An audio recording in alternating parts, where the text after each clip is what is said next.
எண்ணிக்கொள்ளடி என் சின்ன கண்மணி. அத்தியாயம் 21. கனிகா அவளின் வீட்டில் இருந்தாள். எதேச்சையாக அவள் அண்ணனின் அறையை கடக்க உள்ளே இருந்த மதிமாறன் பேசுவது அவள் காதுகளுக்கு கேட்டது. போன தடவை போனா போட்டுன்னு அவனுக்கு உயிர் பிச்சை போட்டதே அவன் என்னென்ன தெரிஞ்சு வச்சிருக்கான்னு நான் தெரிஞ்சுக்கிறதுக்காக தான். இனிமே அவனுக்கு எந்த டைமும் கொடுக்க போறது கிடையாது. அந்த எஸ்ஐ சரவணா இன்னைக்கு செத்தாகணும். தன் அண்ணன் மதிமாறன் பேசியது கேட்டு கனிகா பயந்து கையில் இருந்த போனை கீழே போட்டாள். அரைக்குறையாக கதவு திறந்திருக்க சத்தம் கேட்டு மதிமாறன் வெளியே வந்து பார்த்தான். அப்போது கனிகா வேக வேகமாக மாடிப்படி விட்டு இறங்கினாள். மதிமாறன் தன் புருவத்தை சுருக்கினான். தான் பேசியதை கேட்டுவிட்டுதான் இவள் இப்படி ஓடுகிறாள் என அவனுக்கு தெரிந்தது. தன் வீட்டை விட்டு வெளியே வந்தவள் காரை எடுத்துக்கொண்டு வேகமாக ஓட்டினாள். மதிமாறன் அவனின் எண்ணிலிருந்து கனிகாவிற்கு அழைத்தான். ஏற்கனவே குழப்பத்தில் வண்டியை ஓட்டிக் கொண்டிருந்தவள் இந்நேரத்தில் யார் கால் பண்றது என படபடப்பிலேயே போனை பார்த்தாள். அதில் மதி அண்ணா என பதிவு செய்திருந்தாள். எத்தனையோ முறை அண்ணனிடமிருந்து அழைப்பு வந்திருக்கிறது. ஆனால் இந்த முறை வந்த அழைப்பை கண்டு உள்ளம் அச்சம் கொண்டது. மதிமாறனின் அழைப்பை கட் செய்துவிட்டு உடனே சப் இன்ஸ்பெக்டர் சரவணனுக்கு கால் செய்தான். சொல்லு கனிகா. சரவணன், நீங்க எங்க இருக்கீங்க? அவளின் குரலில் இருந்த பதட்டம் இவனுக்கு புரிந்தது. ஏன் இவ்வளோ பதட்டமா பேசுற? நான் கேட்டதுக்கு முதல்ல பதில் சொல்லுங்க. இப்ப எங்க இருக்கீங்க? நான் ஒரு கேஸ் விஷயமா விசாரணைக்கு வெளியே வந்திருக்கேன். வெளியேனா எங்க? என் ஸ்டேஷன்லேருந்து ஒரு 20 கிலோமீட்டர் தள்ளி பரிசம்பாளையம்னு ஒரு கிராமம். ஏன் கேட்குற? சரவணன், உங்கள் உயிருக்கு ஆபத்து. கொஞ்சம் பார்த்து இருங்க. உங்களை யாரோ கொலை பண்ண போகிறாங்க. என்ன என்ன கொலை பண்ண போகிறாங்களா? இந்த விஷயம் உனக்கு எப்படி தெரிய வந்தது? முதல்ல நீ எங்கே இருக்க? நான் என்னோட அண்ணா ரூமை கிராஸ் பண்ணி வரும்போது ரூமுக்குள்ளே அண்ணா யார்கிட்டயோ ஃபோனில் பேசினதை கேட்டேன். எஸ்ஐ சரவணன் தான் இன்னைக்கு கொல்லணும்னு சொல்கிறாரு. நீ உன் அண்ணன் மதிமாறன் தானே சொல்கிற? ஆமாம். மதிமாறன் உன்னை பார்த்துட்டானா? ஆமாம், கொஞ்ச நேரத்துக்கு முன்னாடி எனக்கு கால் கூட பண்ணாரு. அவரோட காலை கட் பண்ணிட்டு தான் நான் உங்களுக்கு கூப்பிட்டேன். தப்பு பண்ணிட்டியா கனிகா? இப்போ ஆபத்து எனக்கு இல்லை, உனக்கு தான். முதல்ல உன்னை நீ காப்பாற்றணும். எங்கே இருக்க? எனக்கு உடனே லைவ் லொக்கேஷன் அனுப்பு. நான் என் வீட்டிலேருந்து உங்கள் போலீஸ் ஸ்டேஷனுக்கு தான் வந்துட்டுருக்கேன். உன் வீட்டிலேருந்து என்னோடய ஸ்டேஷனுக்கு ரொம்ப தூரம். நீ உடனே ரூட்டை மாற்று. உன் அண்ணன் வருணோட ஆஃபீஸ்க்கு போ. நான் உடனே வருணுக்கு கால் பண்ணி எதில் வர சொல்கிறேன். நீ உன் அண்ணா கூட போ. இல்லைங்க, வருண் அண்ணா அமெரிக்கா போயிருக்காரு. என்ன, வருண் ஊரில் இல்லையா? ஏன் திடீர்னு அமெரிக்கா போனாரு? எனக்கு தெரியாது. போன அப்புறம் தான் நானே பேசினேன். அவள் பேசிக் கொண்டிருக்கும் போதே அவளின் காரின் பின்னால் ஏதோ வாகனம் மோதுவது போல் சத்தம் கேட்டது. பயத்தில் அவள் கத்தினாள். கனிகா, என்ன ஆச்சு? கனிகா பின்னால் திரும்பி என்ன ஆனது என பார்த்தாள். கடவுளை, என் கண்ணையே என்னால் நம்ப முடியல. என்ன ஆச்சுன்னு சொல்லு கனிகா. சரவணனுக்கு ஒரே பதட்டமாக இருந்தது. மதிமாறன் அண்ணா அவரோட காரால் என் காரை இடிக்கிறாரு. இங்கே பாரு கனிகா, காரோட வேகத்தை அதிகம் பண்ணு. டிராஃபிக் இல்லாத ஏரியாவாக பார்த்து ஓட்டு. உன்னோட லைவ் லொக்கேஷனை எனக்கு மொபைலில் அனுப்பு. உடனே அனுப்புகிறேன் என மொபைலில் லைவ் லொக்கேஷன் அனுப்பிவிட்டாள். சரவணன், எனக்கு பயமாக இருக்குது. அண்ணன் எதுக்காக என்ன துரத்துறாரு? விட்டா இடித்து தள்ளிடுவார் போல. இங்கே பாரு கனிகா, பின்னாடி உன்னை துரத்துறது உன்னோட அண்ணன் இல்லை, பயங்கரமான பிஸ்னஸ் மூலம் கொண்ட ஒரு கொலைக்காரன்னு வச்சுக்கோ. கொலைக்காரனா? அவளுக்கு அச்சம் மேலும் அதிகமானது. என்ன சொல்கிறீங்க சரவணன்? எனக்கு ரொம்ப பயமாக இருக்குது. நீ ஒன்றும் பயப்படாத. நான் இப்போவே பிரதாப் கால் பண்ணுறேன். உன்னோட லைவ் லொக்கேஷனை அவருக்கும் அனுப்புகிறேன்.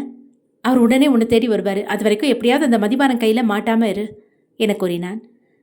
ஏன் நீங்கள் வரமாட்டீங்களா? ஐயோ, கொஞ்ச நேரத்துக்கு முன்னாடி தானே சொன்னேன் நம்ம சிட்டிலேருந்து 20 கிலோமீட்டர் தள்ளி இருக்கிற கிராமத்தில் இருக்கேன்னு. இங்கேருந்து நான் வரத்துக்குள்ளே அந்த மதிமாறன் உன்னை பிடிச்சிருவான். பிரதாப் சீக்கிரம் வந்துடுவான், பயப்படாத. நீ பார்த்து காரை ஓட்டிட்டு போ. சரவணன் காலை கட் செய்ததும் இவளுக்கு பயமாக இருந்தது. இவ்வளவு வேகத்தில் காரை ஓட்டியதே கிடையாது. ஹலோ, சொல்லுங்க சரவணன். சரவணன் பிரதாப்பிடம் ஃபோனில் பேசிக்கொண்டே அங்கிருந்து புறப்பட்டான். என்ன, பாஸ் கனிகாவை துரத்துறாரா? ஆனால் நீங்கள் இவ்வளோ பயப்பட வேண்டிய அவசியம் இல்லைன்னு நினைக்கிறேன். தன்னோட தங்கச்சியை என்ன பண்ணிட்டு போகிறாரு? வருணோட அண்ணன் தான் உங்களோட பாஸ்ன்னு எனக்கு என்னைக்கு தெரிஞ்சதோ அன்னையிலேருந்து நான் தெளிவாக கண்காணிச்சுட்டு தான் இருக்கேன். கொஞ்சம் கூட இறக்கம் இல்லாதவன் உன்னோட பாஸ். உனக்கு தெரிய வேண்டிய உண்மை இல்லை, நான் அப்புறமா சொல்கிறேன். இப்போ கனிகாவுக்கு உன்னோட உதவி தேவை. அவளோட லொக்கேஷன் உனக்கு அனுப்பியிருக்கேன், சீக்கிரம் போ. பிரதாப்பும் ராஜேஷும் உடனே சரவணன் அனுப்பிய லொக்கேஷனை ஃபாலோ செய்தனர். சிறிது நேரத்தில் பிரதாப்பிற்கு மீண்டும் சரவணன் அழைத்தான். பிரதாப், நீங்கள் அந்த இடத்துக்கு போயிட்டீங்களா? கிட்டத்தட்ட நெருங்கிட்டோம். இன்னும் ஒரு 1/2 கிலோமீட்டர் தான் இருக்குது. இல்லை, கனிகாவோட லொக்கேஷன் ரொம்ப நேரமாக ஒரே இடத்துலே காட்டுது. கால் பண்ணாலும் எடுக்க மாட்டேங்கிறான். அதான் கொஞ்சம் பயமாக இருக்குது. சீக்கிரம் போகிறீங்களா? அவ்வளோதான், வந்துட்டோம். கனிகாவோட காரை பார்த்துட்டோம், இருங்க. ராஜேஷும் பிரதாப்பும் காரில் இருந்து இறங்கி ஓரமாக நின்றிருந்த கனிகாவின் காரை நோக்கி ஓடினர். கனிகா, கனிகா, காரின் முன் சீட்டு, பின் சீட்டு, பின்பக்கம் என அனைத்து இடங்களிலும் தேடினர். காரில் கனிகா இல்லை. காரை சுற்றி சில இடங்களிலும் ஆங்காங்கே பார்வையை நுழைத்து தேடினர். அவள் இருப்பதற்கான எந்த அறிகுறியும் இல்லை. ஹலோ சரவணன், கனிகா கார்ல இல்ல. கார்ல இல்லையா? ஆனால் லொகேஷன் இன்னமும் அங்கே தான் காட்டுது. கனிகாவோட மொபைல் காரில் தான் இருக்கு. அதனால தான் ரொம்ப நேரமாக இதே இடத்துல காட்டிட்டு இருக்கு. அப்படின்னா பாஸ் கனிகாவை கடத்திட்டு போயிட்டாரா என ராஜேஷ் கேட்டான். அவனை நான் சும்மா விட மாட்டேன். சரவணன், வேணா அவசரப்படாதீங்க. நீங்கள் நினைக்கிற மாதிரி அவ்வளோ ஈஸியாக அவரை நெருங்க முடியாது. பிரதாப் பேசுவதை காது கொடுத்து கேட்காமல் கோபத்தில் காலை கட் செய்துவிட்டு தன் ஜீப்பில் அங்கிருந்து வேகமாக கிளம்பினான். ஏற்கனவே சரவணனை கொல்வதற்காக அந்த ஊருக்கு ஆட்கள் வரவைக்கப்பட்டிருந்தனர். மறைந்திருந்து அவனை தாக்க நேரம் எதிர்பார்த்திருந்த கணத்தில் அவன் ஜீப்பில் ஏறி கிளம்பிவிட்டான். அவனை கொல்ல வந்த ஆட்கள் மதிமாறனுக்கு அழைப்பு விடுத்தனர். பாஸ், எங்களை மன்னிச்சிருங்க. நாங்கள் அவனை கொல்றதுக்காக நெருங்க இருந்த சமயம் அவனும் மற்ற போலீஸும் ஜீப்பில் ஏறி அங்கிருந்து கிளம்பிட்டாங்க. நாங்கள் வந்த விஷயத்தை அவனுக்கு யாரோ சொல்லிட்டாங்க போல என்றான் எதிர்முனையில் பேசியவன். மதிமாறன் எதுவும் பேசாமல் காலை கட் செய்தான். தங்கள் முதலாளி மேற்கொண்டு எதுவும் திட்டாமல் போனை வைத்ததே பெரிய விஷயம் என அவர்களும் அங்கிருந்து சென்று விட்டனர். தன் எதிரே நாற்காலியில் மயக்க நிலையில் அமர்ந்திருந்த கனிகாவை பார்த்தான் மதிமாறன். ஓ, கதை அப்படி போகுதா? அந்த சரவணன் மேலே உனக்கு இப்படி ஒரு பாசம் இருக்கா என மதிமாறன் தன் தங்கையை பார்த்து வாய்க்குள் முனவி பேசிக்கொண்டான். இதை வச்சு அவனை திரும்ப இங்கே வர வைக்கிறேன் பாரு என திட்டமிட்டான்.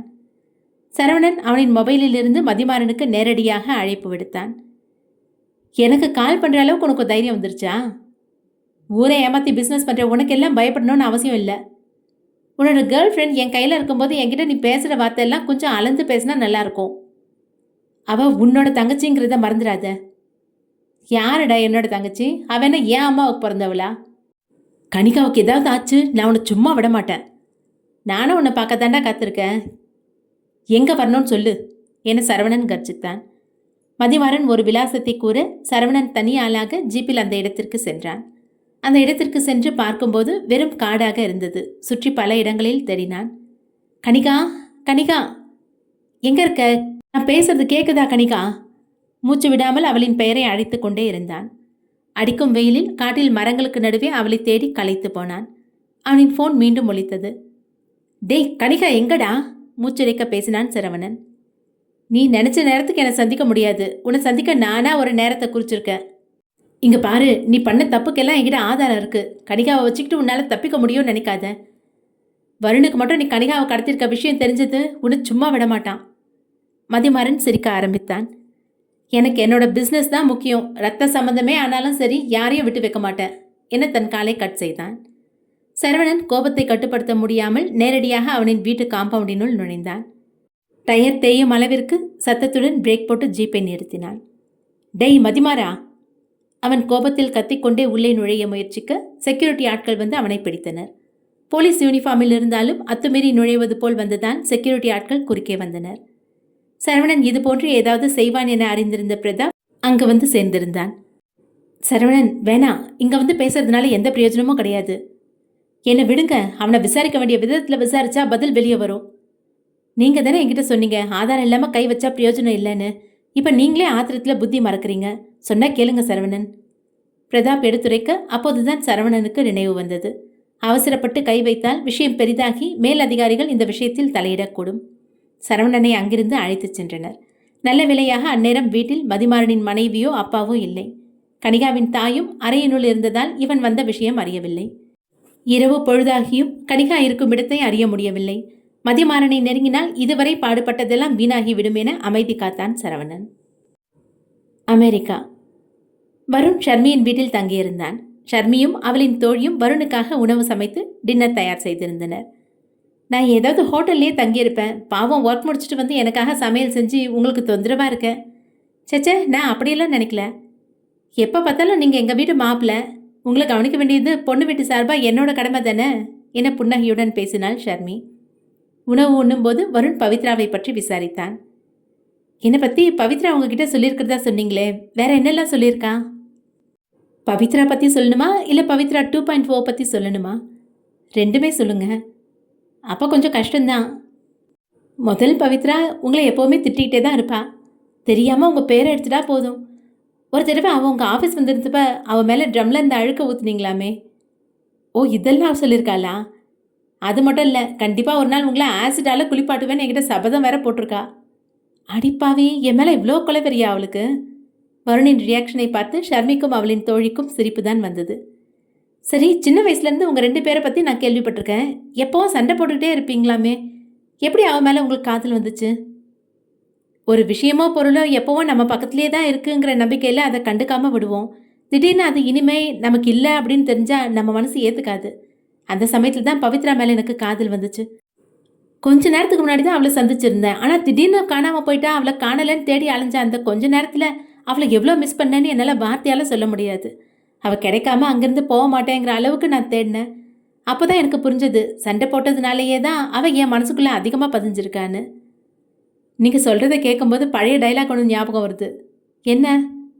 காதல் முதல்ல மோதல்ல ஆரம்பிக்கும், அப்புறம் பூக்கும், காய்க்கும், பழுக்கும். இப்போ நீங்கள் கடைசி ஸ்டேஜில் இருக்கீங்க போல. சாண்டி கூட இதே தான் சொல்லுவான், என்னோட ஃப்ரெண்டு. தெரியும், உங்கள் 3 ஃப்ரெண்ட்ஸ் பற்றியும் தெரியும், அதையும் சொல்லியிருக்கா. ஷர்மி அதற்கு மேல் பேசக்கூடாது என தன் நாவை அடக்கி கொண்டாள். அவனின் 3 நண்பர்கள் தான் இந்த மறைமுக பிசினஸ் செய்து பிரச்சனைகள் உருவாக காரணம் என இன்னும் வருணுக்கு தெரியாது என்பதால். இரவு உணவை முடித்து வருண் உறங்கச் சென்றான். மறுநாள் காலை விடியலை எதிர்நோக்கி காத்திருந்தான். அடுத்த நாள் அதிகாலை சூரியனை முதல் ஆளாக எழுந்து வரவேற்றான். ஷர்மியிடம் முன்னால் ஃப்ளைட் ஏறுவதற்கான நேரத்தையும் கேட்டுக்கொண்டு உறங்கிவிட்டான். இவனின் அதிர்ஷ்டமோ என்னமோ டிக்கெட்டும் அன்றே கிடைத்து விட்டது. ஷர்மியிடம் கூறிக்கொண்டு கிளம்பினான். ஃப்ளைட் ஏறியவனுக்கு 2 மணி நேரமே 2 யுகமாக தோன்றியது. கடவுளை என்னை சீக்கிரமாக இந்தியாவுக்கு கூட்டிகிட்டு போ, நான் பவித்ராவை உடனே சந்திக்கணும் என கடவுளிடம் வேண்டிக் கொண்டான். எப்பொழுதும் போல் நேரத்திற்கு விமானம் தரையிறங்கியது. செக்கிங் முடித்து வேக வேகமாக பவித்ராவை பார்ப்பதற்காக அங்கிருந்து கிளம்பினான். தான் இந்தியா வந்த விஷயத்தை தன் நண்பர்களிடம் கூட இன்னும் தெரிவிக்கவில்லை. நேரடியாக பவித்ராவின் இல்லத்திற்கு சென்றான். காலிங் பில் அடிக்கும் சத்தம் கேட்டு பவித்ராவின் தாய் வந்து கதவை திறந்தார். நேரம் காலை 9:30 மணி என இருந்தது. வாங்க தம்பி, ஏதாவது முக்கியமான விஷயமா இவ்வளோ காலையிலே வந்துட்டீங்க? நான் பவித்ராவை பார்க்க வந்தேன். அவன் கூறியதை கேட்டு பவித்ராவின் தாய் அதிசயமாக பார்த்தார். பவித்ராவை பார்க்க வந்தீங்களா என திரும்ப கேட்டார். வீட்டின் உள்ளே வராமல் வாசலில் நின்றபடியே பேசிக்கொண்டிருந்தான். அவன் முகத்தில் புன்னகை நிரம்பியிருந்தது. அப்போதுதான் கவனித்தான் பவித்ராவின் தாய்க்கு பின்னால் சுவற்றில் மாட்டியிருந்த 2 போட்டோக்களை. அதில் பவித்ராவின் தந்தையும் பவித்ராவும் இருந்தனர். இருவரின் புகைப்படத்திற்குமே பொட்டு வைத்து மாலையிடப்பட்டிருந்தது. அதை பார்த்ததும் அவன் சோகமானான். யோசனையில் மூழ்கினான். அந்த வீடியோவினால் தன் மானமே போனதாக நினைத்து முகத்தை மாற்றிக்கொண்டாள். ஆனால் ஏன் தன் தாயிடம் தான் இன்னும் உயிரோடு இருக்கும் விஷயத்தை கூறாமல் இருக்கிறாள்? அப்படியென்றால் அவள் தன் முகத்தை மாற்றிக்கொண்டது வீடியோவிலிருந்து தப்பிப்பதற்காக அல்ல, தன் தந்தையை இழந்து தனக்கு இந்நிலையை தந்தவர்களை தண்டிப்பதற்காக. வருணின் யோசனையை பவித்ராவின் தாய் பேசி கலைத்தார். தம்பி, உங்களுக்கு என்ன ஆச்சு? ஏன் திடீர்னு பவித்ராவை பார்க்கணும்னு சொல்கிறீங்க? சாரி ஆண்டி, ஏதோ ஞாபகத்தில் பவித்ரான்னு பேரை சொல்லிட்டேன். நான் ஷர்மியை பார்க்க வந்தேன். மணி 9:30 ஆச்சுப்பா. ஷர்மி ஆஃபீஸ்க்கு போயிருக்கா. உங்கள் ஆஃபீஸில் தான் இருப்பா. அவன் முகத்தில் இருந்த புன்னகை எப்போதோ காணாமல் போயிருந்தது. பவித்ராவின் தாய்க்கு கனிகா காணாமல் போனது தெரியாது. சரி, நான் ஆஃபீஸ் போய் பார்த்துக்கிறேன். காஃபி குடிச்சிட்டு போகலாமே, உள்ளே வாங்கலப்பா. பரவாயில்ல ஆண்டி, நான் போயிட்டு வரேன் என அங்கிருந்து கிளம்பினான்.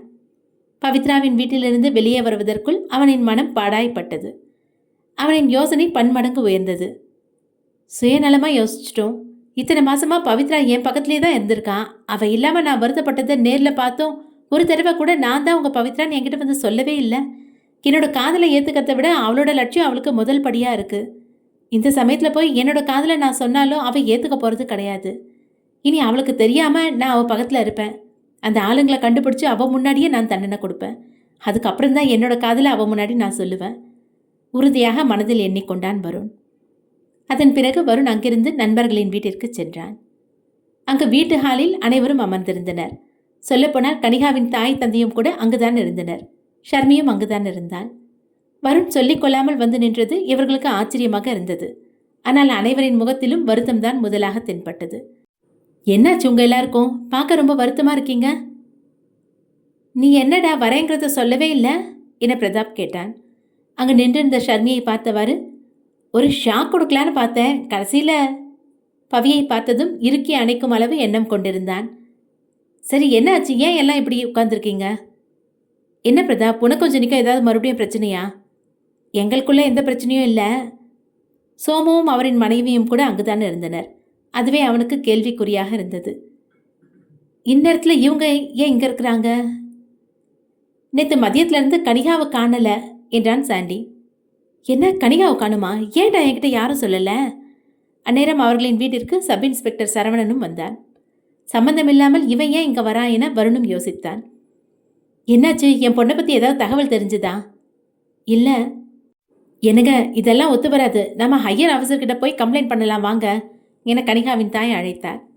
கனிகாவை கடத்தியது மதிமாறன் என்ற விஷயம் பிரதாப்பிற்கும் அவனின் நண்பர்கள் இருவருக்கும், மேலும் ஷர்மி சரவணன் மட்டுமே அறிந்த விஷயமாக இருந்தது. என்ன நடந்துச்சுன்னு தெளிவா சொல்லுங்க. எப்பொழுது கனிகாவை காணோம்? கனிகாவின் காரும் அவளின் போனும் ரோட்டோரும் இருந்ததாகவும் அப்போதிருந்து கனிகாவை காணவில்லை என மட்டும் கூறினான் பிரதாப். பல இடங்கள்ல தேடி பார்த்தாச்சு. அவ எங்க இருக்கான்னு கண்டுபிடிக்கவே முடியல. மதிமாறனுக்கு வருண் இந்தியாவிற்கு திரும்ப வந்த விஷயம் தெரியும். அதற்கு மேலும் கண்ணாமூச்சி ஆட்டம் ஆட விருப்பம் இல்லாமல் தான் மதிமாறன் கனிகாவை ஒப்படைக்காமல் ஆட்டம் காட்டிக் கொண்டிருந்தான். இன்று வருணும் வந்து சேர்ந்து விட்டான். அனைவருக்கும் உண்மை தெரியட்டும், எவருக்கும் அஞ்சி இருக்க வேண்டிய அவசியமில்லை என மதிமாறன் முடிவெடுத்தான். ஒரு வழி இருக்கு. கொஞ்ச நாளைக்கு முன்னாடி நான் கனிகாவுக்கு ஒரு வாட்ச் பிரசன்ட் பண்ணேன். அதில் ஜிபிஎஸ் ட்ராக்கர் வச்சிருக்கேன். ஒருவேளை அவன் அந்த வாட்சை கட்டியிருந்தா கண்டிப்பாக அவன் இருக்க இடத்த கண்டுபிடிக்கலாம் என வருண் கூறினான். ஜிபிஎஸ் ட்ராக்கர் வச்சியா என சாண்டி கேட்டான். ஆமாடா. வருண் உடனே தன் ஃபோனை எடுத்து செக் செய்ய ஆரம்பித்தான்.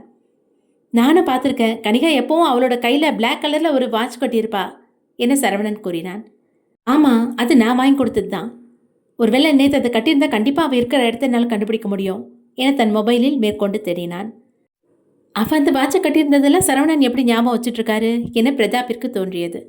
தங்கையை காக்கும் வேளையில் வருணிற்கு அந்த எண்ணம் தோன்றவில்லை. வருணின் போனில் கனிகாவின் லொகேஷன் கிடைக்க அதை ஃபாலோ செய்து நண்பர்கள் 4 சரவணனுடன் சென்றனர். ராஜேஷ் காரை ஓட்டிக் கொண்டிருந்தான். மற்றவர்கள் காரில் அமர்ந்திருந்தனர். வருண், நீ எதுக்காக கனிகாவோட வாட்சில் லொகேஷன் ட்ராக் செட் பண்ண என சாண்டி கேட்டான். கனிகா யாரையோ காதலிக்கிறா. என்கிட்ட அதை பற்றி சொல்லுவான்னு எதிர்பார்த்தேன். ஆனால் வாயே திறக்கல. வருண் இதை பற்றி கூறும்போது சரவணனின் முகம் மாறியது. தன்னை பற்றி தெரியுமோ என பார்வை பார்த்தான். கனிகா லவ் பண்ணுறாளா? யார? இல்லடா, அவன் யாருன்னு நான் தெரிஞ்சுக்கல. அவளே சொல்லட்டோன்னு காத்திருக்கேன். தேவையில்லாமல் நான் குறுக்க வந்தால் அவளோட சுதந்திரத்தில் தலையிட்ட மாதிரி இருக்கும். இருந்தாலும் அந்த பையன் நல்லவனா கெட்டவனான்னு தெரியல.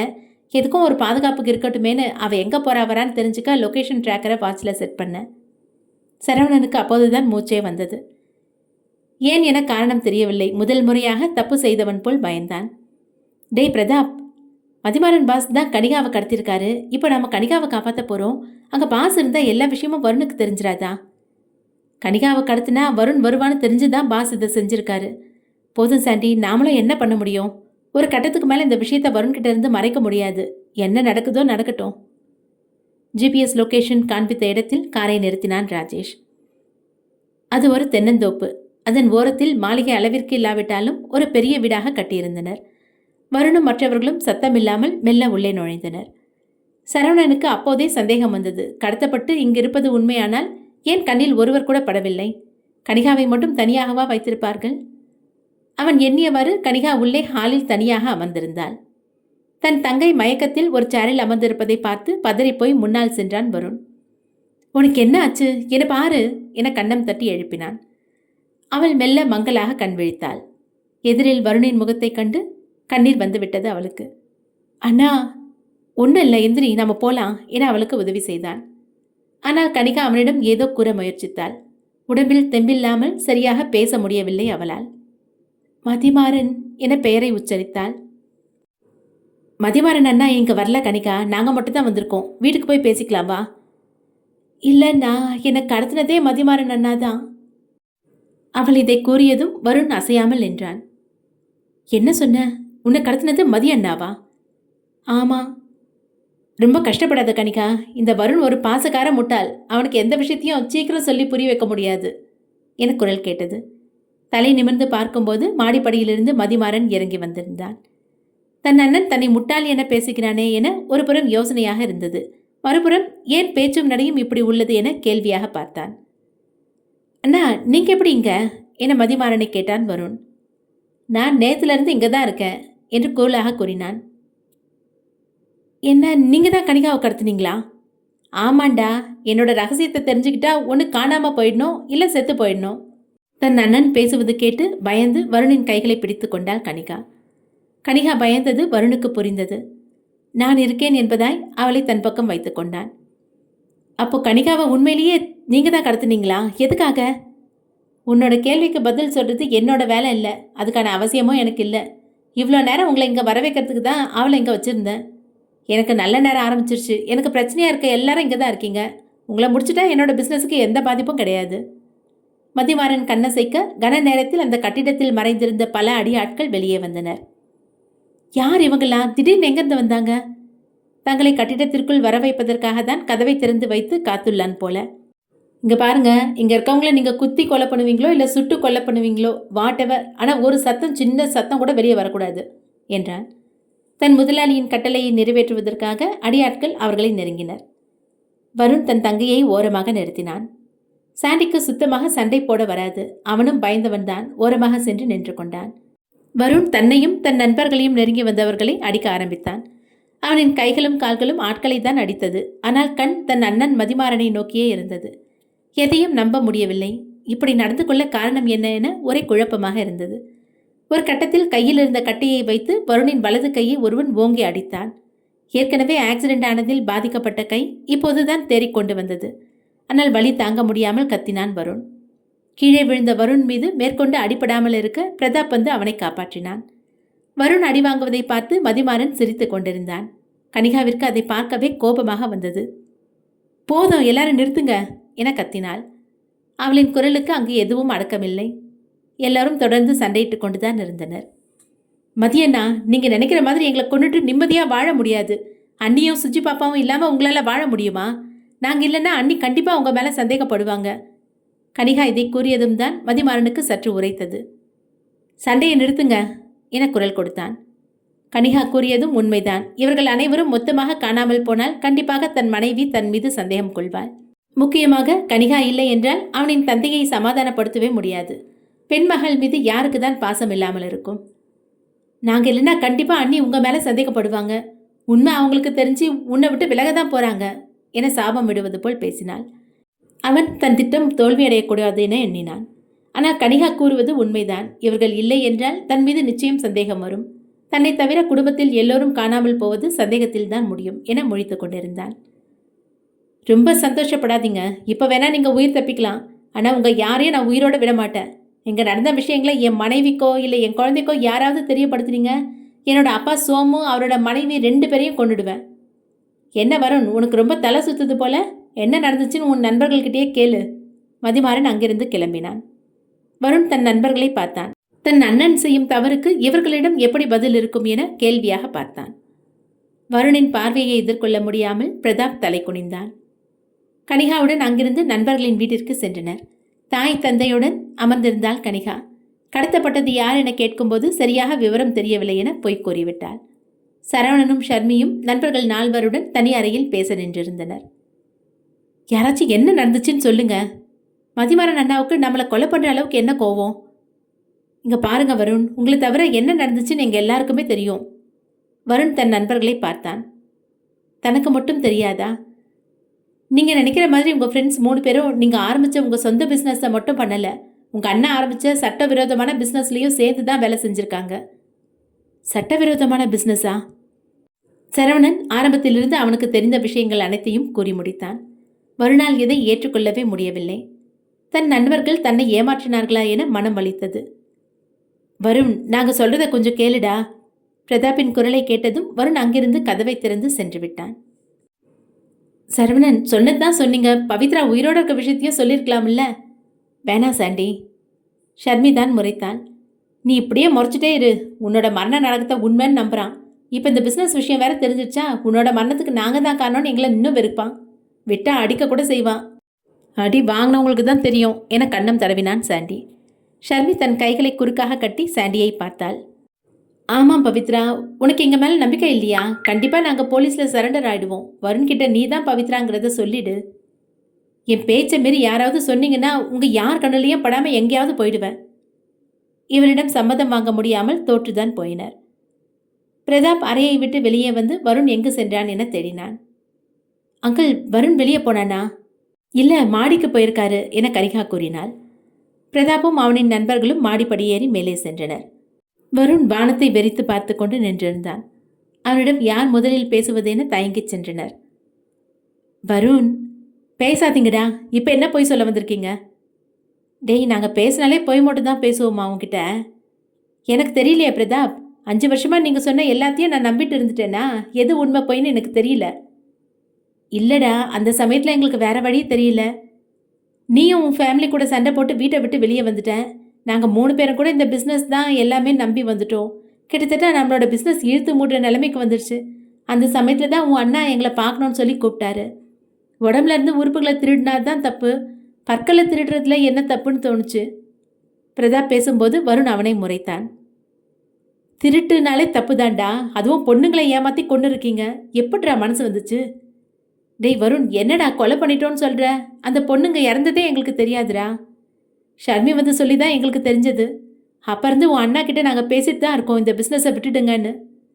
சாண்டி மேற்கொண்டு அவனுக்கு தெரிந்ததை கூற ஆரம்பித்தான். நாங்கள் உன் அண்ணா கிட்ட போய் இந்த பிஸ்னஸை விட்டுடுங்கன்னு சொல்லும்போது உங்கள் அண்ணா என்ன பண்ணார் தெரியுமா? டேய் சாண்டி, கம்முன்னு இருடா. இரு பிரதாப், எல்லா உண்மையும் தெரியட்டும். இந்த பிரதாப்போட கையில் அடிபட்டிருக்கே, இது சாதாரண ஆக்சிடென்ட் கிடையாது. உன் அண்ணா துப்பாக்கியால் பிரதாப்பை சுட்டதுனால வந்தது. என்ன, துப்பாக்கியால் சுட்டாரா? ஆமாண்டா, விட்டிருந்தா அன்னைக்கே எங்களை கொண்டு இருப்பாரு. தன் நண்பனை சுட்டார் என்றதும் கோபம் வந்ததுதான். ஆனால் இவர்கள் ஒன்றும் நியாயமானவர்கள் இல்லையே, இவர்களும் சேர்ந்துதானே தப்பு செய்தார்கள் என இவனின் பாசம் அந்த கோபத்திடம் தோல்வியடைந்தது. எல்லாம் நீங்கள் அனுபவிக்க வேண்டியதுதான்டா. எவ்வளோ பெரிய தப்பு பண்ணியிருக்கீங்க, எத்தனை பேர் செத்து போயிருக்காங்க. ப்ளீஸ் வருண், இப்படி ஒரு தப்பு நடக்கிற விஷயம் தெரிஞ்சதுமே நாங்கள் இந்த பிஸ்னஸை விட்டு நகர்ந்துட்டோம். அன்னையிலேருந்து உங்கள் அண்ணாவையும் இந்த பிஸ்னஸ் பண்ண விடாமல் பார்த்துட்ருக்கோம். நாங்கள் இருந்து செஞ்ச வேலைகளை செய்ய இப்போ வேற ஆளை ஏற்பாடு பண்ணிட்டாரு. செஞ்ச தப்புக்கு நாங்கள் கண்டிப்பாக தண்டனையும் அனுபவிக்க போகிறோம்டா. போலீஸில் சரண்டர் ஆக தான் போகிறோம். போலீஸில் சரண்டர் ஆக போறியா? அப்போ ஜெனிஃபர் கிட்டேயே எல்லா உண்மையும் சொல்லிட்டேன், அவளையும் பேசி சமாதானப்படுத்திட்டேன் என்றான் பிரதாப். ஓ, இதுக்காக தான் அன்றைக்கி ஜெனிஃபர் காலில் விழுந்தியா என வருண் கேட்டான். இவர்கள் பேசி கொண்டிருக்கும் போதே மாடிக்கு ஷர்மியும் வந்தாள். ஆனால் என் அண்ணன் சொன்னதை நீங்கள் உண்மைன்னு நிரூபித்து காட்டிட்டீங்க. நான் ஒரு முட்டாள் தான். 5 வருஷமாக ஒரு துளி சந்தேகம் கூட வராத அளவுக்கு உங்கள் பேச்சை அப்படியே நம்பி வாழ்ந்திருக்கேன் பார்த்தீங்களா? வருண் பேசும்போதே ஷர்மி குறுக்கே பேசினாள். வருண், இந்த குரல் பவித்ராவுடையது என திரும்பினான் வருண். ஃப்ரெண்ட்ஸ் உங்களுக்குள்ளே பேசும்போது நான் குறுக்க வரக்கூடாது தான். ஆனால் இப்படி ஒரு தப்பு நடக்குதுன்னு விஷயத்தை நான் எடுத்து சொன்னதும் உடனே இவங்க மனசை மாற்றிக்கிட்டாங்க. செஞ்ச தப்புக்கு போலீஸில் சரணடையவும் தயாராக இருக்காங்க. இப்போ போய் நீங்கள் உங்கள் கோவத்தை காட்டினீங்கன்னா ஏண்டா திருந்தணும், இதுக்கு திருந்தாமலே இருந்திருக்கலான்னு அவங்க மனசு மாறிட போகுது. தனக்கு புத்திமதி கூறுவது வேறு யாராவது இருந்தால் திருப்பி திட்டி இருப்பான். பேசுவது பவித்ரா என்பதால் காது கொடுத்து கேட்டான். பவித்ரா கிடைத்த சந்தோஷத்தை முழுதாக அனுபவிக்க கூட இல்லை. அதற்குள் இப்படி ஒரு செய்தி வர வேண்டுமா என இருந்தது. அப்போதுதான் வருணுக்கு ஒரு விஷயம் ஞாபகத்திற்கு வந்தது. இது மட்டும்தான் பண்ணியிருக்கீங்களா, இல்லை பவித்ராவை பற்றி தப்பாக வீடியோ ரெடி பண்ணது நீங்கள் தானா? இல்லைடா, சத்தியமாக நாங்கள் அதை பண்ணலை, உன் அண்ணா தான் பண்ணாரு. அப்போ பவித்ராவோட டிபார்ட்மெண்ட் ஸ்டோரில் பாம்பை விட்டது அதுவும் உன் அண்ணா தான். நல்ல வேலை நீங்கள் அந்தளவுக்கு இறங்கி போகலையே என மனம் வெறுத்து பேசினான் வருண். உன்னை ஏமாத்தணும்னு நாங்கள் நினைக்கலடா. இந்த மாதிரி ஒரு பிஸ்னஸ் நாங்கள் செஞ்சால் நீ கண்டிப்பாக ஒத்துக்க மாட்டேன். அதனால தான் உங்ககிட்ட இதை பற்றி சொல்லாமல் இருந்தோம். இனிமேல் இந்த பிஸ்னஸ் கூட நாங்கள் நடக்க விட மாட்டோம்டா. சொல்லு பிரதாப், என்ன வேணா சொல்லு. நீ சொல்கிற எல்லாத்தையும் நான் தான் நம்புவேன்ல. வருண், என்னடா இப்படிலாம் பேசுகிற? இனிமே இப்படி தான்டா. வருண் அங்கிருந்து கிளம்பினான். கீழே அறையில் தான் இருப்பான் என நம்பி நண்பர்கள் மூவரும் ஷர்மியுடன் மேலே நின்று பேசிக்கொண்டிருந்தனர். அங்கே பாருடா, வருண் காரில் எங்கேயோ போகிறான் என சாண்டி கை காண்பித்தான். வீட்டின் கேட்டை தாண்டி வருணின் கார் சென்றது. பாஸ் வேற நம்மளை கொல்லாமல் விட மாட்டேன்னு சுற்றிட்டு இருக்காரு, இவன் வேற தனியாக போகிறானே. இல்லை, கனிகா சொன்ன மாதிரி நம்ம மேலே கை வச்சா கண்டிப்பாக மதிமாறன் மேலே சந்தேகம் உருவாகும். உங்கள் பாஸ் மதிமாறன் ஆரம்பத்தில் இந்த மாதிரி சட்டவிரோதமான பிஸ்னஸ் செஞ்சுட்டு இருந்திருக்காரு. இந்த விஷயம் அவரோட மனைவிக்கு தெரிஞ்சு கண்டிச்சதுனால விலகிட்டாரு. இப்போ மறுபடியும் இந்த மாதிரி சட்டவிரோதமாக பிஸ்னஸ் பண்ணுற விஷயம் அவங்க ஒய்ஃபுக்கு தெரிஞ்சால் நிச்சயம் அவரை விட்டு பிரிஞ்சு போயிடுவாங்க. வருண் மேலே கை வச்சா கண்டிப்பாக விஷயம் பெருசாகும். உங்கள் பாஸ் இப்போதைக்கு வருணை எதுவும் பண்ண மாட்டாருன்னு தோணுது. கொஞ்சம் நேரம் கழித்து கூப்பிடுங்க, அவரே பேசுவார். உங்ககிட்ட பேசாமல் அவராலையும் இருக்க முடியாது. அன்று இரவே யாருக்கும் தெரியாமல் சரவணனை சந்தித்தான் வருண். சாமர்த்தியமாக பேசி சரவணனை குடிக்க வைத்தான். ஒரு போலீஸாக சரவணன் மேற்கொள்ள போகும் திட்டத்தை பற்றி தெரிந்து கொள்ள அவனை குடிக்க வைத்தான். வருண் மீது இருந்த நம்பிக்கையில் போதையில் இருந்த சரவணன் அனைத்தையும் உளறினான். மேற்கொண்டு ஷர்மிதான் பவித்ரா என்பதையும், உன் நண்பர்கள் போலீஸில் சரணடைந்தால் அவள் உன்னை மணந்து கொள்வாள் என்பதையும் கூறினான். குடித்துவிட்டு உளறிய சரவணனுக்கு எதுவும் நினைவில் இல்லை. அன்றிலிருந்து 2 நாட்களாக வருண் வீட்டிற்கு சரியாக வருவதில்லை. அப்படியே வந்தாலும் இரவு 11 மணிக்கு மேல் தான் வருவான். காலை விடிந்ததுமே வீட்டை விட்டு எங்கோ கிளம்பி விடுவான். கேட்கும் கேள்விகளுக்கு பதிலும் தருவதில்லை. காலை விடிந்ததும் ஹாலில் அமர்ந்து செய்தித்தாளை வாசித்துக் கொண்டிருந்தான் சாண்டி. இரவு முழுவதும் வீட்டிற்கு வராமல் வருண் வெளியே சென்றிருந்தான். அப்போது மீண்டும் வீட்டிற்குள் நுழைந்தான். வருண், நில்லுடா, என்னதான் பண்ற நீ? நேரங்கிட்ட நேரத்துக்கு வர போற, உனக்கு பாதுகாப்பு இல்லைன்னு தெரிஞ்சும் ஏன்டா இப்படி அடம் பிடிக்கிற? இது நாள் வரை சாண்டி வருணிடம் ஒரு வார்த்தை கூட எதிர்த்து பேசியது கிடையாது. இன்று அவனே கோபம் வந்து கேள்வி கேட்டான். ஏண்டா, இந்த முட்டாளுக்கு வெளியே போக வரவும் கூட உரிமை இல்லையா? போதும் வருண், உன்னை நீயே முட்டாள்னு சொல்லிக்காத. நான் பார்த்ததுலேயே ரொம்ப அறிவாளி நீதான், ரொம்ப நல்லவனும் நீதான். என்னை எதிரி மாதிரி பார்க்காதுரா என கண் கலங்கினான் சாண்டி. சாண்டியின் கண்களில் வழிந்த நீரை பார்த்து வருணுக்கு இதயம் வலித்தது. ஆனால் மனதில் எதையோ வைத்துக்கொண்டு எதுவும் பேசாமல் அங்கிருந்து சென்றான். மணி இரவு 8:30 இருக்கும். சரவணன் டியூட்டி முடிந்து சற்று நேரத்திற்கு முன்புதான் வீடு வந்து சேர்ந்திருந்தான். அந்நேரம் தன் வீட்டு வாசற்படியில் யாரோ நுழைய தலை நிமிர்ந்து பார்த்தான். வருண், நீங்களா? என்ன அதிசயம் என கேட்டான். நான் அப்படி ஒன்றும் அதிசயமானவன் இல்லையே, இவ்வளோ ஷாக் தேவையா என்றான் வருண். இல்லையா பின்ன, ஒரே வீட்டில் இருந்துக்கிட்டு உங்கள் ஃப்ரெண்ட்ஸ் உங்கள் முகத்தை கூட பார்க்க முடியலன்னு எனக்கு ஃபோன் பண்ணி புலம்புறாங்க. அப்படி இருக்கும்போது என்ன தேடி வந்து பார்க்குறீங்கன்னா அது அதிசயமான விஷயம் தானே? இவர்கள் பேசிக்கொண்டிருக்கும்போது கிச்சனில் மிக்சி அரைக்கும் சத்தம் கேட்டது. மொத்தமே வீட்டில் ஹால், கிச்சன், ஒரு பெட்ரூம் வித் அட்டாச்சு டாய்லெட் என இருந்தது. சரவணன் தனியாகத்தானே தங்கியுள்ளான், கிச்சனில் யாராக இருக்கும் என வருண் யோசித்தான். சரவணனுக்கும் அப்போதுதான் ஞாபகம் வந்தது கிச்சனில் ஒரு ஆள் இருப்பது. வருண் வேறு வந்திருக்கிறானே என சங்கடமாக உணர்ந்தான். டேய் சரவணா, யார் வந்திருக்கா என யதார்த்தமாக கேட்டுக்கொண்டே கிச்சனிலிருந்து வெளியே வந்தான் ஷர்மி. இந்த இரவு வேளையில் சரவணன் வீட்டில் ஷர்மி இருப்பது வருணுக்கு ஷாக்காக இருந்தது. ஏனோ கோபமும் வந்தது. ஆனால் காட்டிக்கொள்ள இது இடமில்லை என அமைதியானான். வருணை பார்த்ததும் ஷர்மியும் வாயடைத்து நின்றாள். வருண், நீங்களா? என்ன ஆஃபீஸ் பக்கமே வர மாட்டேங்கிறீங்க என சாதாரணமாக பேசினாள். வேற வேலையில பிஸியா இருந்தேன். சரி சரவணா, சமையல் முடிச்சாச்சு, சாப்பிடலாமா என அழைத்தாள். என்ன இவ எதுக்கு இங்க வந்து சமைச்சிட்டு இருக்கா? வருணுக்கு மேலும் எரிச்சலாக இருந்தது. வருணின் முகமாற்றத்தை ஷர்மியும் சரவணனும் கவனித்தனர். சரி, ரெடி ஆயிடுச்சுல்ல, நீ வீட்டுக்கு கிளம்பு, நான் சாப்பிட்டுக்கிறேன். என்ன நீ வீட்டுக்கு வா வான்னு கூப்பிட்டுட்டே இருந்த, இப்போ என்னடானா கிளம்புன்னு சொல்ற? இவள் சட்டென இப்படி கூறியதும் வருண் முன் சரவணனுக்கு சங்கடமாக போனது. சமைத்து கொடுக்கத்தானே வா என்று அழைத்தான். காரக்குழம்பு சாப்பிட ஆசையா இருக்கேன்னு கேட்டேன், அதான் வச்சு கொடுத்துட்டல்ல, நீ போ, நான் சாப்பிட்டுக்கிறேன். சரி, உனக்காகத்தான் ஆசையா சமைச்சேன், மிச்சம் வைக்காம சாப்பிடு என கூறினாள். அவள் கூறிய விதம் ஏதோ கணவனுக்காக சமைத்தது போல் காட்டிக்கொண்டாள். சரவணன் பல்லை கடித்து கண்ணை கூர்மையாக்கி அவளை போதும் போ என சைகை காட்டினான். தன் பேகை எடுத்து மாட்டிக்கொண்டவள், என்னோட ஸ்கூட்டி சாவி எங்க என சரவணனிடம் கேட்டாள். தெரியலையே, பெட்ரூம்ல இருக்கோன்னு நினைக்கிறேன் என அறையினுள் புகுந்தாள். பெட்ரூமின் கதவு திறந்திருக்க ஹாலில் அமர்ந்திருந்த வருணுக்கு அவள் படுக்கையில் சாவியை தேடுவது நன்றாக தெரிந்தது. வருண் தன்னை கவனிக்கிறானா என ஷர்மி திரும்ப உடனே வருண் தலையை குனிந்து கொண்டான். தன் பேக்கிலிருந்து சாவியை எடுத்துக்கொண்டு வெளியே வந்தாள். அறையிலிருந்து சாவி கிடைத்தது போல் நாடகமாடினாள். சரி சரவணா, நான் போயிட்டு வரேன். வருண், நான் போயிட்டு வரேன் என அவனிடமும் கூறிவிட்டு சென்றாள். ஷர்மி சென்றதும் வருணிடம் மன்னிப்பாக பேசினான் சரவணன். வருண், நீங்க ஒன்றும் தப்பா நினைச்சுக்காதீங்க. வெளியே கடையில சாப்பிட்டு நாக்கு செத்து போச்சுன்னு சொன்னேன், அதனாலதான் எனக்கு சமைச்சு கொடுத்துட்டு போறா. நான் ஒண்ணுமே கேட்கலையே. உங்க அத்தை பொண்ணு உங்களுக்கு சமைச்சு கொடுக்குறாங்க, இதுல நான் நினைச்சுக்க என்ன இருக்கு? வருண் பவித்ராவை பற்றி உண்மை தெரிந்து கொண்ட விஷயம் சரவணனுக்கு ஞாபகம் இல்லை. ஆனால் எதிர்காலத்தில் ஷர்மிதான் பவித்ரா என வருணுக்கு தெரிய வரும்போது தன் வீட்டில் வந்தது, சமைத்தது இதெல்லாம் ஒரு பிரச்சனையாக வரக்கூடாது என சரவணன் எண்ணினான். நான் ஒரு முக்கியமான விஷயமா உங்களை பார்க்க வந்தேன். சொல்லுங்க வருண், என்ன விஷயம்?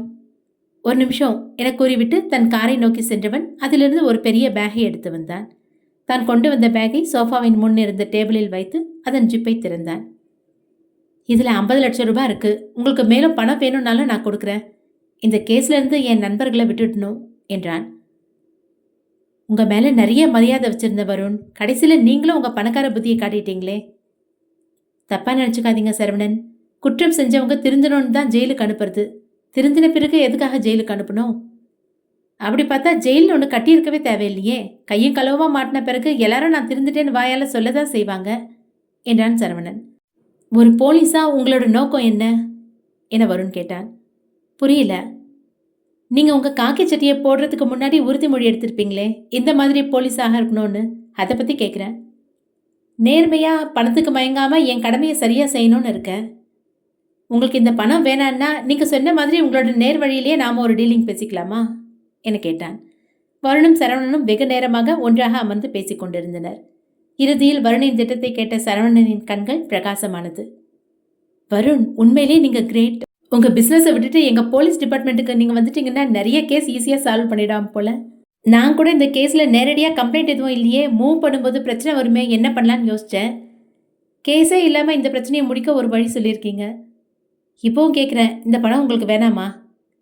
எனக்கு பணம் தேவை இருக்குதான், ஆனால் லஞ்சமாக வாங்க எனக்கு விருப்பம் இல்லை. கூடிய சீக்கிரம் எனக்கு ப்ரொமோஷன் கிடைக்கும், என்னோடய சம்பளம் உயரும், எனக்கு அதுவே போதும். இந்த பணத்தை நீங்கள் இப்போவே கொண்டு போயிடுங்க.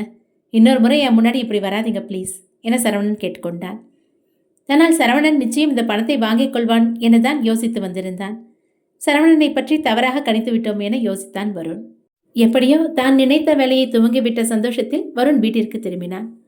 செல்லும் வழியில் அவனுக்கு சரவணனின் வீட்டில் பவித்ராவை சந்தித்த ஞாபகம் வந்தது.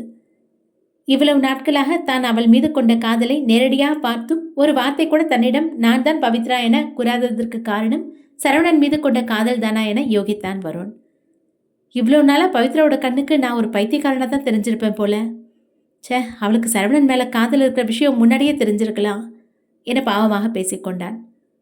வருண் வீட்டிற்கு சென்றதும் ஹாலில் அனைவரும் அமர்ந்திருந்தனர். யாரையும் கண்டு கொள்ளாமல் வீட்டின் உள்ளே நுழைந்தான். வருண், நில்லுங்க. ஜெனி அழைத்ததால் அவளுக்காக நின்றான். அடுத்த வாரம் எனக்கும் உங்கள் ஃப்ரெண்டு பிரதாப்புக்கும் கல்யாணம், உங்களுக்கு ஞாபகம் இருக்கா என கேட்டாள். உண்மையில் அவன் இதை மறந்தே இருந்தான். போலீஸிலிருந்து தன் நண்பர்களை காக்க எடுத்துக்கொண்ட முயற்சியில் திருமணத்தை சுத்தமும் யோசிக்கவில்லை. என்னை பார்த்து உங்கள் சகோதரியாக நினைக்கிறேன்னு சொன்னீங்க. பொண்ணு வீட்டு சார்பாக கல்யாண வேலையை கவனிக்க யாருமே இல்லை, அதான் உங்களுக்கு ஞாபகப்படுத்த கூப்பிட்டேன் என கண்ணீரோடு பேசினாள். சாரி ஜெனி, டென்ஷனில் கவனிக்காமல் விட்டுட்டேன். நிச்சயதார்த்தம் முடிஞ்ச 2 நாள்லேயே கல்யாண மண்டபத்தை பேசி முடிச்சுட்டேன். சாப்பாட்டுக்கு மட்டும் ஆள் சொல்லணும். உடனே படபடவென பேச ஆரம்பித்தான். அப்புறம் புது துணி எடுக்க வேண்டியது இருக்குது. நாளைக்கு எல்லாரும் போய் புது துணி எடுக்கலாம். எல்லாருக்கும் சம்மதம் தானே? நாளைக்கு போகலாம்ல என கேட்டான். என்னடா இது அதிசயமாக இருக்குது, வாய் திறந்து பேச மாட்டேன்னு மூஞ்சி திருப்பிட்டு போனா இப்போ துணி எடுக்க போகலான்னு கேட்குறான். வருணின் நண்பர்கள் மூவருமே எழுந்து அவன் முன்னே வந்தனர். வருண், நீ என்ன சொன்னாலும் நாங்கள் கேட்குறோண்டா, ஆனால் இப்படி யாரோ ஒருத்தவங்க கிட்ட பேசுகிற மாதிரி பேசாதரா.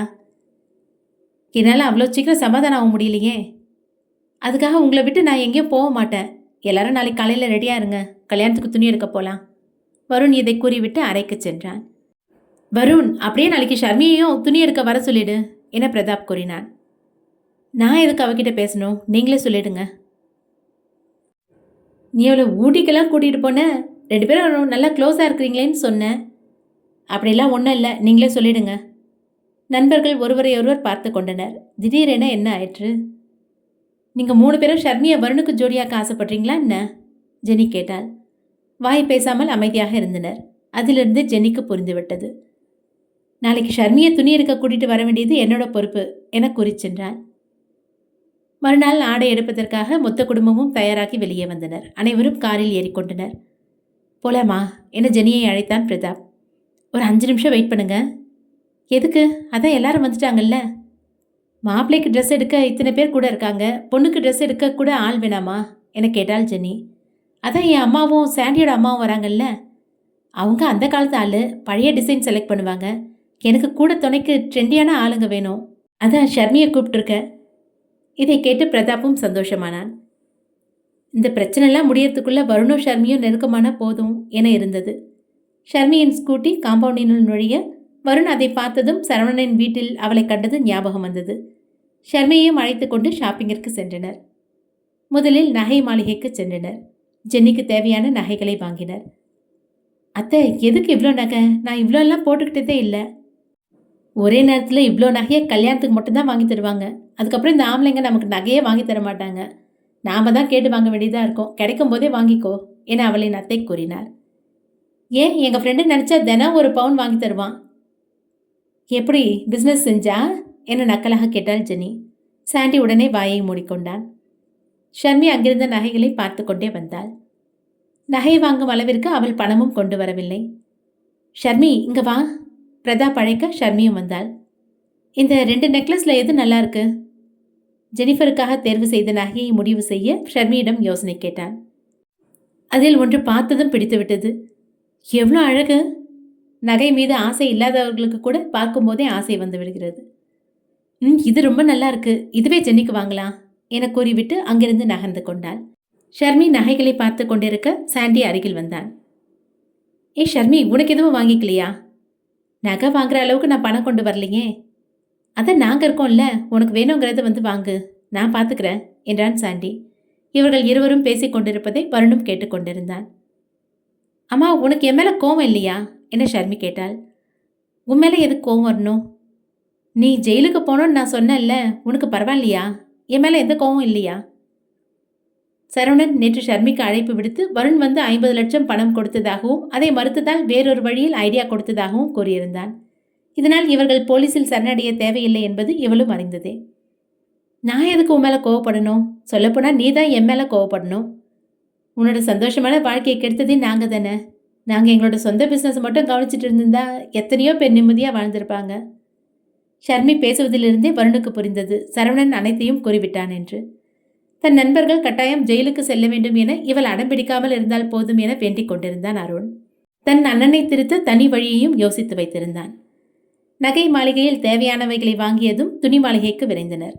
அங்கும் மாப்பிள்ளைக்கு வேண்டிய ஆடைகள் எளிதில் தேர்வு செய்யப்பட்டது. ஆனால் பெண்களுக்கு தான் நேரம் எடுத்துக்கொண்டது. அந்நேரம்தான் கடைக்கு கனிகாவும் வந்து சேர்ந்தாள். ஏய் கனிகா, வந்துட்டியா? இவ்வளோ நேரம் என்ன பண்ணிட்டு இருந்த? அது ஒரு சின்ன கதை. கனிகா, நீயாவது உன்னோட ட்ரெஸ்ஸை சீக்கிரமாக செலக்ட் பண்ணு என வருண் சலித்து போய் பேசினான். என்னண்ணா இதுக்கெல்லாம் போய் சலிச்சுக்கிட்டா எப்படி? இப்போ ட்ரைனிங் எடுத்துக்கிட்டா தான் ஃப்யூச்சரில் உங்கள் பொண்டாட்டி கூட துணி எடுக்கும்போது வசதியாக இருக்கும். என்ன சரவணன் வரா என ஷர்மி கூறினாள். ஷர்மியின் வாயிலிருந்து சரவணன் என்ற பெயரை கேட்டதுமே வருண் எரிச்சலானான். என்னோட கார் வர வழியில் ரிப்பேர் ஆயிடுச்சு. டாக்ஸி புக் பண்ணலான்னு பார்த்தேன். அந்த வழியாக சரவணன் வந்தார். அவர் தான் என்னை இங்கே ட்ராப் பண்ணார். சரவணா, நல்ல வேலையா நீ வந்த. எந்த புடவை எடுக்கிறதுன்னு ஒரே கன்ஃபியூஷனாக இருந்தது. நீ கொஞ்சம் பார்த்து சொல்ல என அவனின் கையை பிடித்து இழுத்து தேர்வு செய்த புடவையின் அருகே நிற்க வைத்தாள். சரவணனுக்கு அது பெரிதாக தெரியவில்லை. இந்த கலர் ஓகேவா என தன் மீது வைத்து காண்பித்தாள். இல்லை, உனக்கு இது நல்லா இருக்கும் என அவன் வேறொரு நிறத்தை காண்பித்தான். அப்படியா, எனக்கு இதுதான் நல்லா இருக்குமா என அந்த புடவையை எடுத்து தன் மீது போட்டு வருணை பார்த்து திரும்பி காண்பித்தாள். இவனின் பார்வை எங்கோ செல்வதை கவனித்த சரவணன் நோக்கினான். அங்கு வருண் நின்றிருந்தான், முகத்தை கடுமையாக வைத்துக்கொண்டு. ஏய் ஷர்மி, ஒரு நிமிஷம் வா என அவளின் கரத்தை பிடித்து இழுத்து ட்ரையல் ரூம் அருகே அழைத்து சென்றான் சரவணன். அவளை ஓரமாக கூட்டிச் செல்வதை பார்த்த வருண் கோபத்தில் அருகில் இருந்த டேபிளில் கையை வைத்து கசக்கினான். வருண் அண்ணா, என்ன பண்ணுறீங்க? எனக்கு செலக்ட் பண்ண புடவையை போட்டு கசக்கிட்டு இருக்கீங்களே என கனிகா அழாத குறையாக பேசினாள். கசங்கிய புடவையை பார்த்தவன் தன் தங்கையை பார்த்து சமாதானம் செய்ய முயற்சித்தார். சாரி கனிகா, கவனிக்கல. ஷர்மியின் கையை பிடித்து இழுத்து சென்ற சரவணன் ட்ரையல் ரூம் அருகே அவளை நிறுத்தினான். எதுக்குடா இப்போ என்னை இழுத்துட்டு வந்த? ஏய் ஷர்மி, நீ இதெல்லாம் வேணும்னு தானே பண்ணுற? என்ன வேணும்னே பண்ணுறேன்? வருண் முன்னாடி நீயும் நானும் காதலிக்கிற மாதிரி காட்டுறதுக்கு தானே என்கிட்ட நெருக்கமாக இருக்க மாதிரி நடிக்கிற. அவன் சரியாக கூறியதும் இவள் அமைதியானாள். நேற்று என்னடானா என்னமோ எனக்காக ஆசையாக சமைச்சு வச்சேன்னு சொல்லிட்டு போகிறேன். இன்னைக்கு நான் செலக்ட் பண்ண புடவை தான் விருப்பப்பட்டு கட்டுக்குவேன்ற மாதிரி வருண் கிட்ட காட்டுற. அப்படிலாம் ஒன்றும் இல்லையே. நடிக்காத. உன் மனசில் என்ன இருக்குன்னு எனக்கு தெரியாதா? வருணை கல்யாணம் பண்ணிக்கிறதுல உனக்கு என்ன பிரச்சனை? வருண் அழகாக இருக்கான், அதுக்காக அவனை கல்யாணம் பண்ணிக்க முடியுமா? என் அப்பா சாவுக்கு காரணமான குடும்பம் அவங்க. அது மட்டும் இல்லை, எனக்கு அவன் மேலே எந்த விருப்பமும் கிடையாது. அடிப்பாவி, இதை மனசில் வச்சுட்டு தான் இதெல்லாம் பண்ணுறியா? உன்னோட வாழ்க்கையை அழிச்சுக்கிறது பத்தாம என் வாழ்க்கையும் அழிக்கிற. உன் வாழ்க்கைக்கு என்ன கெடுதல் பண்ண? நான் கனிகாவை லவ் பண்ணுற விஷயம் தெரியும்ல? ஆமாம். இப்போ என்னை காதலிக்கிற மாதிரி நீ வருண் முன்னாடி நாடகம் ஆடினா நாளைக்கு கனிகாவை பொண்ணு கேட்டு அவங்க வீட்டுக்கு போனால் எனக்கு பொண்ணு தருவாரா வருண்னு? அட ஆமாம்ல, நான் இதை யோசிக்கவே இல்லையே. ஒழுங்காக உன்னோட நாடகத்தை இப்போவே நிறுத்திடு. ஏற்கனவே வருண் மனசில் என்ன நினச்சிட்ருக்கான்னு தெரியல. சரவணன் அமைதியாக இருக்குமாறு எச்சரித்து விட்டு சென்றான் அவளை. அவர்கள் இருவரும் அங்கே தனிமையில் இருப்பது வருணுக்கு எரிச்சலாக இருந்தது. வேண்டுமென்றே கையில் ஒரு டிஷர்ட் எடுத்துக்கொண்டு ட்ரையல் பார்ப்பதாக கூறி அங்கு வந்தான். அங்கு வந்த சமயம் சரவணன் எதிரே வந்தான். ஹாய் வருண், ஏன்னா ட்ரையல் பார்க்க போறீங்களா? போங்க, கன்டினியூ பண்ணுங்க என அனுப்பி வைத்தான். அங்கு சென்று பார்க்கும்போது ஷர்மி யோசனையில் தனிமையாக நின்றிருந்தாள். இங்கே என்ன பண்ணிட்டு இருக்க? சும்மா தான் நிற்கிறேன். கனிகா உனக்கு கூப்பிட்டா என வருண் கூறினான்.